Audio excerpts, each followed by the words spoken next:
सड़ किए, इसके बाद जब विरोध किए तो उस पर इनके साथ में मारपीट किए।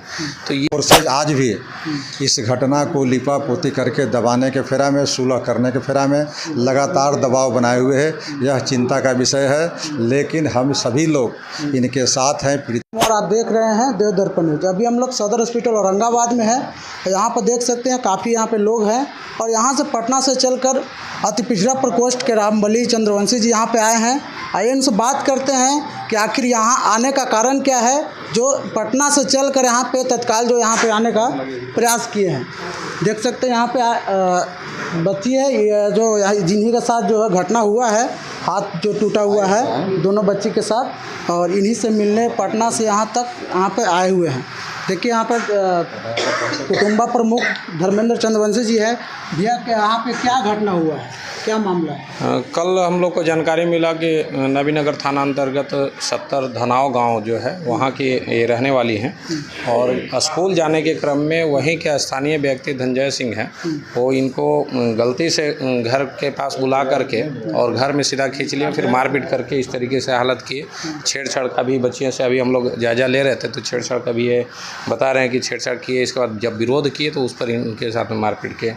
तो ये हम लोग समझने की बात है। प्रशासन से मैं मांग करता हूं कि देखिए आज सभी को अधिकार है अपना जीवन जीने का, चाहे गरीब हो या अमीर हो। सामंतवादी विचारधारा के जो भी लोग हैं उनके ऊपर कार्रवाई होनी चाहिए और इसमें सख्ती के साथ कार्रवाई हो। इसीलिए हम लोग यहाँ पर आए हैं हालचाल जानने, और मैं प्रशासन से मांग करने में मिलूँगा भी प्रशासन से कि इस पर त्वरित कार्रवाई करें। देखिए यहाँ पे रामबली चंद्रवंशी जो पटना से चल कर आए हैं, क्या कहेंगे सर, यहाँ आने का क्या कारण है? देखिए, औरंगाबाद ज़िला जिस रूप में पहले से जाना जाता था उसी तरह की कहानी ये दोहराई गई है। ये 2 बच्चियाँ गरीब परिवार की है, इनके 5 बच्चियाँ हैं और ये मजदूरी करके अपना जीविका उपार्जन करते हैं। और स्कूल जा रही थी तो वही उसी गांव के सामंत ने, धनंजय सिंह जिसका नाम है, उसने इन बच्चियों के साथ न सिर्फ छेड़खानी किया बल्कि मारपीट भी ज़बरदस्ती करने के बाद किया। और उसके बाद अभी तक न प्रशासन की तरफ से कोई बड़ी कार्रवाई की गई और न ये जो हॉस्पिटल है यहाँ के सिविल सर्जन और जो डिप्टी सुप्रिटेंडेंट हैं उनके द्वारा भी प्रॉपर चिकित्सीय व्यवस्था भी नहीं की जा रही है। तो आप समझ सकते हैं कि किस तरह के लॉलेसनेस है, किस तरह की अराजकता है और किस अराजकता में जीने के लिए आज भी गरीब विवश है। इसलिए इन सारी बातों को लेकर के मैं पटना में जाऊँगा तो वहाँ पर भी DG से मिलूँगा और बाकी जो वरीय पदाधिकारी है उनसे भी अवगत कराऊँगा कि इस घटना को जितना से जल्दी हो स्पिरिट ट्रायल करा करके उस दोषी को कड़ी से कड़ी सज़ा मिलनी चाहिए, ताकि जो कृत्य करने का जो प्रयास किया है उसकी सज़ा इतनी अधिक होनी चाहिए ताकि आगे से दूसरे लोगों को हिम्मत नहीं हो इस तरह का कृत्य करने का।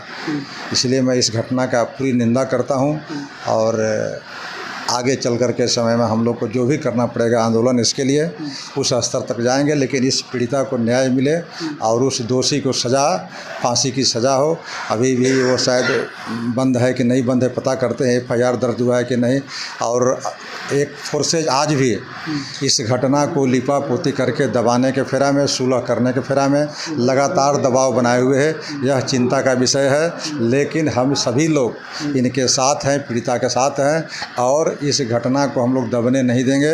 यह हम लोग प्रशासन शासन को आगाह करते हैं आपके माध्यम से कि यह घटना बहुत बड़ी घटना है। इस घटना की जितनी निंदा की जाए उतनी कम है और आगे इसका जो भी परिणाम होगा हम लोग उसके लिए तैयार हैं।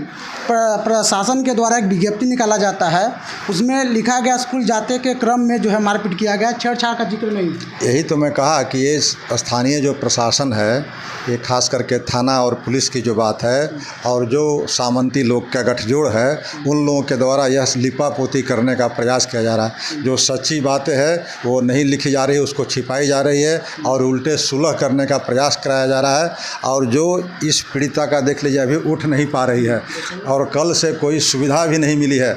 इस बच्ची को हाथ टूटा हुआ, हाथ में दर्द है, माथा में दर्द है, CT स्कैन अभी तक नहीं हुआ है, बढ़िया से एक्सरे भी नहीं हुआ है, उठ नहीं पा रही है। तो न ही हॉस्पिटल प्रशासन की तरफ से कोई कार्रवाई हो रही है और न पुलिस का जो प्रभारी, थाना प्रभारी है, उस घटना को अभी तक ने देखने भी नहीं आया है। तो समझ सकते हैं कि पुलिस और स्थानीय जो प्रशासन की कितनी घोर लापरवाही यह बताता है कि कहीं न कहीं से शासकों के साथ, सामंतों के साथ गठजोड़ है, मिली भगत है। आगे का क्या कार्रवाई होना चाहिए आपके अनुसार? आगे तो जहाँ तक जाना होगा वहाँ तक हम लोग जाएंगे, लेकिन इसको छोड़ेंगे नहीं। यह सामंती तत्व और ये जो नकली प्रशासक हैं, ये जो कार्रवाई नहीं अभी तक कर पा रहा है, उसके खिलाफ भी हम लोग जहाँ तक जाना होगा जाएंगे। यहाँ से लेकर के पटना तक जाएंगे हम लोग। ऐसा नहीं है कि इस घटना को कर दिया और उसको हम लोग चुपचाप सहन करके छोड़ देंगे। इसका प्रतिकार, इसका मुंहतोड़ जवाब हम लोग देंगे। उसके लिए हम लोग तैयार हैं। परिवार पर भी दबाव बनाया जा रहा है। हाँ, कहा तो मैंने कि परिवार के तरफ और पूरे जाति के द्वारा कुछ हमारे जाति को भी लोगों को मोहरा बना करके इसको रफा दफा करने की और ये लिपा पोती करने की कुत्सित प्रयास चल रहे हैं। लेकिन वह प्रयास मैं आपके माध्यम से बताना चाहता हूँ, वो सफल नहीं होगा उसका मंसूबा। ये घटना को सारे लोग जान रहे हैं और ये घटना पहली नहीं है। इसके पहले भी औरंगाबाद ज़िले में